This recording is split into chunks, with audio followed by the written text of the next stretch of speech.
Good afternoon, everyone. I'm Junyu from TikTok Mobile Infrastructure team.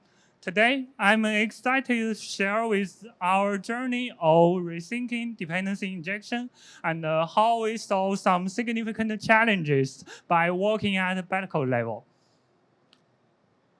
So here is what we will cover today. First, I will discuss the challenges we met with Hilt in TikTok. Then I will introduce our new DI solution we have developed.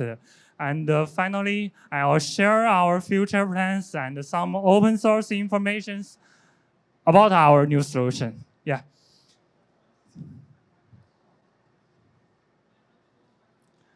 Before we dive in, a quick question. How many of you guys are currently using Hilt or Dagger? That's quite much. So we also use Hilt for a long time. Yeah.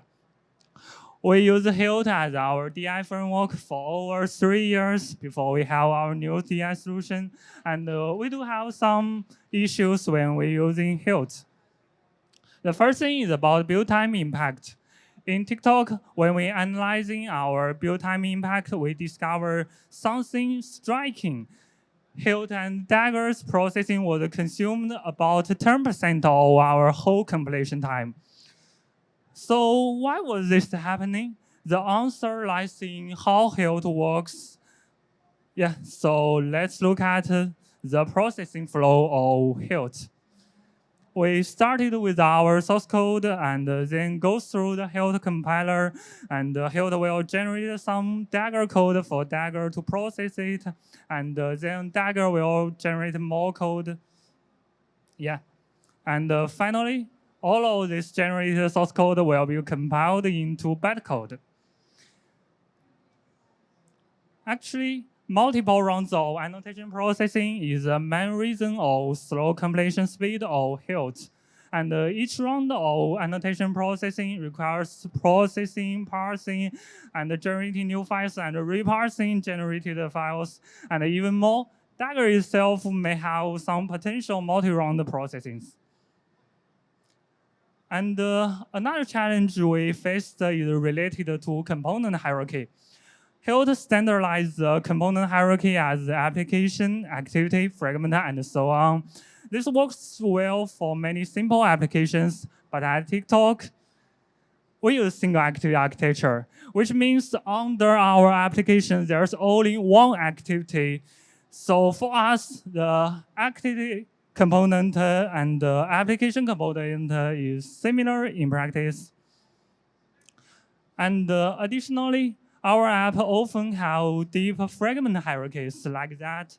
We need certain data to be shared only between specific component, not globally.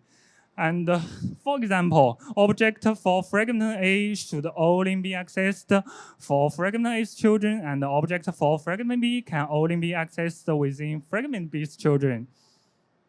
Let's look at a real case at TikTok.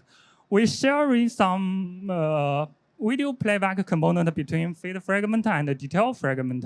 And the feed fragment is the first screen when you opening the TikTok, and the detail fragment is what you see when you opening a video from elsewhere, like from your friends send you a video, yeah, from an instant message, yeah. These two screens share some similarities, like search buttons and like button, bookmark button, and a lot of similar things. But they also have some key differences. The feed fragment has their top and bottom bars, and the detail fragment has a back button. They are different, obviously. And here's the problems arise. All of our UI components are assembled to specific position based on these defined constructs. And the back button goes to the top left, and the top tab goes to the center top. Now, if we using Hilt and if we use Hilt and inject all possible things into all fragment components, this means you might see top tab and back button in the same screen is quite strange. So, and in fader fragment, we also may have some live stream entry in the left side, left corner, and it shouldn't be a back button. But sure, we could work around this by grabbing all of the slots providers and filtering them with some conditions with our business logics. But it will introduce more complexities. And ideally, a page should only have access to the components that belongs to it. It shouldn't access globally. So we require a more flexible system than Hilt standardized hierarchy. So the next, we also faced a significant runtime issue with NEAT. With Hilt. Our monitoring showed that Hilt was contributing to almost nearly 400 KNRs per month in our application and already be the top 3 NR issue in our application. This runtime loading overhead comes from Hilt is creating all unified large components during application initialization. And this corresponds to the fixed component hierarchy we already talked earlier. And it needs to initialize such components as application starts. And finally, there was the issue of Hilt package size. Hilt generates numerous codes of dependency injection. For each entry point like fragment, it will generate a generator injector, member injector, Hilt underline something. And for each module, it will generate a module impile for that. And for each provider, it will generate a provider something factory. Yeah, so it generates a lot of things, and all of these things added to our final package size, and it also generates something didn't in package like aggregated dependency markers, but it will be removed by R, so I not list here. Okay, so given these challenges, we started to thinking about what the ideal dependency injection framework would look like for our needs. We identified 4 characteristics. The first thing is about fast. It should be fast both in compile stage and the runtime. It shouldn't have any ANRs. And the next thing is about flexible. It should have flexible component hierarchy, which can help us to manage our component easily. And the third thing is about safe. It should be safe. We don't want any runtime crashes. We need a compile time verification when we have some wrong dependencies or we cannot find the dependency. The last thing is about minimize. We should have minimal code generated. But generally, if we choose better runtime performance and compile time safety, we cannot avoid to generating something, but we will have to try the minimal code generated. Yeah. So what's the basis of DI? At its core, there's only 2 things are necessary: producers and consumers. And producers create instances of objects, and consumers consume these instances. And the role of DI framework is just connecting these 2 things. Yeah. And the role of DI framework just connect these 2 things, and some similar DI framework like Dagger, it often generates many classes to connect these 2 things.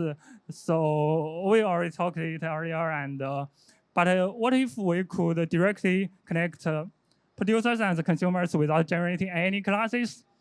This is a fundamental insight that leads us to create our new DI framework. NEAT. Yeah, so what's NEAT? Simply put, NEAT is a dependency injection framework that operates at Bytecode level and directly linking producers and consumers without generating any intermediate classes. By the way, if you're wondering about the name of NEAT, it just represents what our framework does. It needs or weaving together the dependencies between each components. It just connects the producers and consumers directly at Bytecode level. So let's look at a basic example. Right here. User repository is marked with provides annotation, and the user service consumes it by using ByDI property delegates. This is all you need to write. No components, no modules, no need to install in. Now, let's see what happens behind the scenes. We started with the most basic example and bring up to what NEAT actually does. NEAT just created them by its constructor and by modifying bytecode. But with this code, we can see that it will create the instance every time you access it. So it's usually not what we want. And so the real generated code will be like this. It uses double locking pattern to ensure thread safety and maintain good performance, and to initial the repo all in once. And you can see it just directly inserted the code and catching the user repository instance right into the user service class. No intermediate factories, no runtime processing, just directly efficient code. Okay, this is the core principle of NEAT. It works at post-completion phase and processing bytecode rather than generating source code. It identifies all the classes, methods, properties marked with provides annotation as the producer, and all property using ByDI will treat it as consumers. Then we just directly link them at the bytecode level. This is the right side is NEAT generated bytecode. It reuses some branches to ensure a compatible bytecode because we want to minimize the code generated. So, because such like inside of synchronized block, we can see if not now, we will jump to level 3, and level 3 will directly jump into level 4. And level 4 actually reused with something outside of synchronized block. You can see at the very beginning line, if not now, we will jump to level 4. Yeah. And of course, real-world dependency are rarely as simple as our first example. And often, dependency requires some parameters, and NEAT actually can handle this very easily by this. And here we can see that user repository requires a username that with string type, and inside of user service, NEAT automatically finds the provider of string that is provide the name method, and we will use it to construct the user repository. Behind the scenes, it will efficiently generate code equivalent to this user repository and provide name as their argument. And also worked with double lock checking pattern initialization, but we're not right here. Yeah, we already talked earlier, and yeah, that's it. And but our dependencies are not always provided by ourselves, and sometimes it may need to obtain them from the parent. So let's move to the next part of NEAT. Provide something by parent component. In NEAT, component is very flexible and composable. Let's look at how parent component can provide dependencies to child components. Here is an example. Provide components declares make component as its parent component using component annotation. And when provide component needs user repository, it will automatically look it for the parent component if they didn't provide it. So the generated code is equivalent to this main.user repository, but we will after with double check login pattern, and the generated component hierarchy will look like this. In it, there's no predefined component hierarchy. You can design any component structure that makes sense for your application. What if you want to use a 10-level component hierarchy, or even just a diamond-shaped component hierarchy? There's no problem in it because we didn't construct for that. With NEAT, the fragment will adapt for your application's natural structure. You can design any component structure that makes sense for your application. You don't need to adapt for the specific component or a specific frameworks. You don't need to adapt for Hilt. You don't need to adapt for other DI frameworks. You just can have your own structure. Yeah. However, usually we build a lower component in top level component, and in this case, we build a profile component in main active component. And the profile component also requires main active component as their dependency. If they are in same module, it should be work well, but if they are in different module, they are depends on each other's Gradle module and they are referenced to each other. So the Gradle compilation will be failed due to circular dependency. Yeah. So in this situation, need to also have a plan for that, extract interfaces, and provide them as their interfaces to solve this issue. Let's move to the next part, interface injection.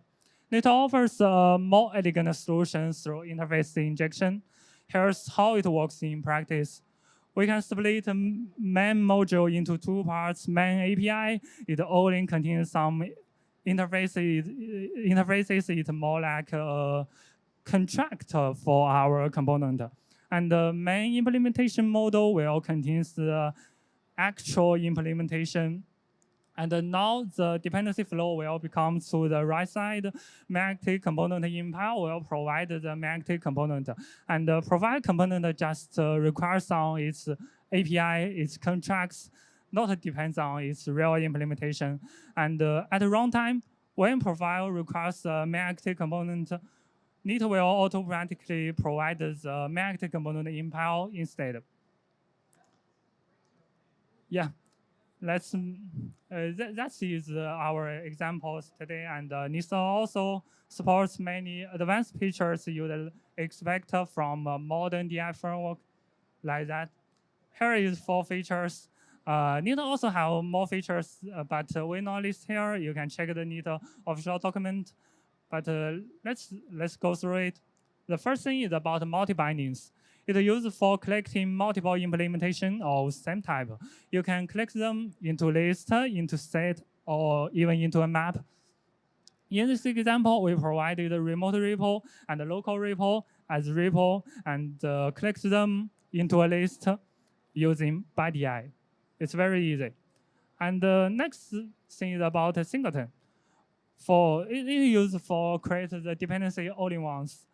In this example, whatever we retrieve it from A or from B, it will get same injected value 1, and provided int will all-in code once. And the third thing is about wheel model injection for Android applications. In this example, you can get the neat wheel model marked wheel model without a reflection. And of course, it supports inject some parameters as its dependency. We already talked earlier, we support parameter injections, and not only for empty constructor. And we marked it using a new annotation that neat wheel model rather than using provides annotation, because as we know, Android wheel model needs a different inject logic, so we must use a different annotation for that, just like Hilt do. And we also modify the default wheel model factory like Hilt. Yeah. The last part is about factory, lazy, and loadable patterns. It is used for control the dependency initializations. You can choose which way to load your real dependency, and you can choose any time to load your real dependency. And actually, factory is just a calling function type that returns your expected type, and lazy just calling standard library. We didn't change such things, and it's just use standard library things. Yeah. So that's all features for NEAT today. And so what improvement did we see after we migrating Hilt to our DI framework NEAT? First thing about build time.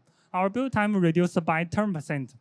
we have no multi-round annotation processing, no source code generated, no source code reparsing, and our ANR is reduced nearly 400K per month. It significantly improved our app's code launch performance. And the third thing is about package size. It reduced about 1 megabytes, and by removing some generated classes, we didn't generate such things. Now, let's directly compare Neat with Hilt to understand why we see such improvements. Let's visualize how each framework processes your code. Your source code will be processed by Hilt compiler, and Hilt generated source code will be processed by Dagger processor, and all of this will be compiled by compiler. Yeah, but actually, Dagger may go through multiple rounds of annotation processing. Yeah, but with Neat, it's much simpler. Source code compiled into bytecode, then Neat just modify the generated bytecode. By operating directly on bytecode after compilation, Neat will process all in once and no intermediate code generated. Because we didn't generate any source code, so our package size reduced very much, and it comes from our Neat's minimal code generation approach. In Hilt, it will generate many components like generate injector, memory injector, Hilt underline something, and module impel provide something factory. But in Neat, it didn't exist at all. We just modified the original classes. And next, even the component can be eliminated if you just want to retrieve or provide something in your fragment class, in your original classes. You don't need to write any extra classes. Yeah, just like this. Very simple and easy. We didn't generate anything. We didn't generate any source code. Yeah. Now, let's talk about runtime performances. Neat runtime performance benefits comes primarily from everything is lazy by default. Dependencies are only created when they are actually accessed. You don't need to consider about we want to warp something with lazy like Dagger. You need to use lazy to warp that. Neat is naturally lazy. By operating at a bytecode level, we use some double locking check pattern to ensure this object are only created once, and everything is lazy is default, and so it will be more efficient. Another thing is, unlike Hilt, it will load many classes and components at the app code start and create dependencies when creating the app. So Neat just create things when they are actually needed. So we saw such significant reduction in ANRs. Yeah. Of course, every framework has its limitations, and Neat is no exception. First is about it only supports Kotlin, not Java. And it's not a major concern for us in TikTok because more than 85% of our Android code base is already in Kotlin, and all of our new code is written in Kotlin. So we don't need to support Java. We don't like Dagger. We need to support Java. We have no such limitations. So the second thing is about we're not compatible with GSR specification. This is a Java specification that introduced injector or some other annotations, but we think injector annotation is quite confusing. As we know, producers and consumers are all marked with the injector. We think it's unclear, so we want to split them into two parts in it. We want to clearly split into producers and consumers. So it's very clear in it, but we're not compatible with them. And the third thing is about we didn't generate any sources. Someone will concern that it will increase some debug purpose. It will make your debug more harder, but actually, after our completion, Neat will generate a dump for each modified classes and for each provider classes. And since since our engineering team are almost using remote compilation, so actually download the dump or download the generating source is quite a similar cost. So there's no difference in our situations. And another advantage Neat didn't generate source code is such like Neat didn't generate the factories. Like in Hilt may generate some factory and initialize the factory at create some component, but in it didn't generate factory, and Hilt generated the factory will break the stack trace. Your factory is created from other side, and you access it from another side. So in it didn't generate factory, so it didn't break the stack trace. It will make our debug actually more easier. So Neat is our best practice because we can accept such limitations, or it might be not the limitation in our project in TikTok. Yeah. Looking ahead, we have several exciting features planned to Neat, but we're not implemented that yet. Firstly, about inject functions. Inject functions will allow you to inject function types, enabling more elegant factory patterns. Actually, Neat already support for empty parameters injection, like our factory pattern is just implemented as no argument and returns your expected type, but we are expected to support inject some parameters with that. Second thing is about calling multi-platform support. It's on our roadmap, but currently need support only in GVM because we are modifying bytecode. It not only can work with Android side, it can also work with your Java server side. It will be work well. We will already support for that, and we plan to implement some similarity functions through coding IR modifications in the future. But as we know, coding compiler is not stable enough.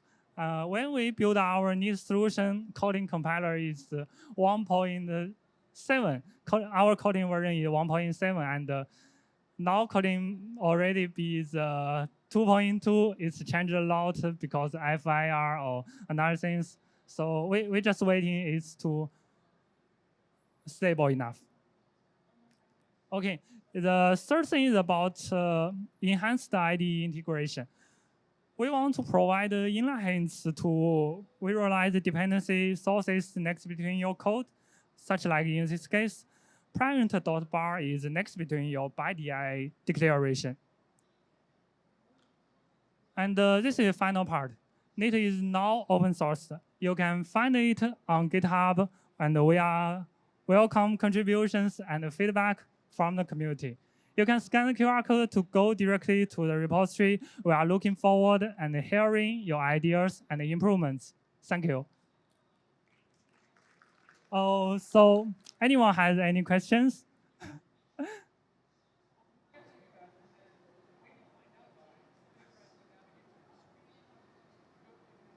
Hello. Okay.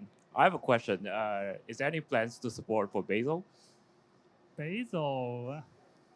It's quite interesting. Actually, need to just modify in bytecode. You can support it very easily, and we support every platform. I think we should have a small effort to support that, but not support that yet. But maybe you can contribute for that. Oh, Cool. Yeah. One more question. For NIT, is there support for scopes in general? Oh, for scopes. Oh, it actually supported that. Scope actually is a singleton in specific component actually. So in it, our component is very flexible. So we don't have some specific scopes that you can contribute to like Hilt, but you can create you can create your own component and singleton something in your component, but we cannot separate some component like we don't want to separate such components because it will make something harder to make a developer to explore all the dependencies in this component. It will make a developer to navigate each call side, each install in call side, it will find all the dependency they need. They must go through all of these things. So we didn't support that, but honestly, we have an internal solution in our TikTok. We support some TikTok scopes, but not open source that. Yeah. Right. Cool. Thank you. Great talk. Yeah. Yes, thank you. Hello. Do you support, I guess, like annotations on the same type so that you could provide, for instance, like two different strings annotated by, I guess, like different things? Does that make sense? Annotation? We only So have basically, you could have one that's like at string 1 and at string 2, and at that point, you're providing a string in multiple different places, but annotated. I guess like that is the difference, the annotation. Yeah. Okay. You can answer. Okay. Seems our colleague already answered your question. Okay.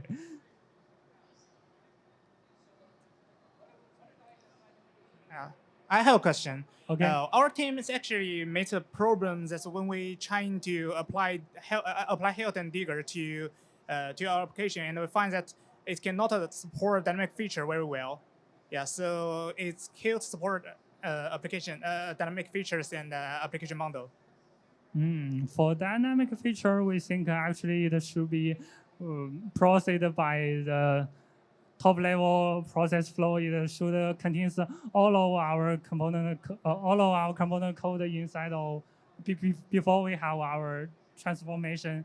So we just want to. So we support that as you can pack all of things before you process it. Yeah, just it. Okay, that's cool. Thank you.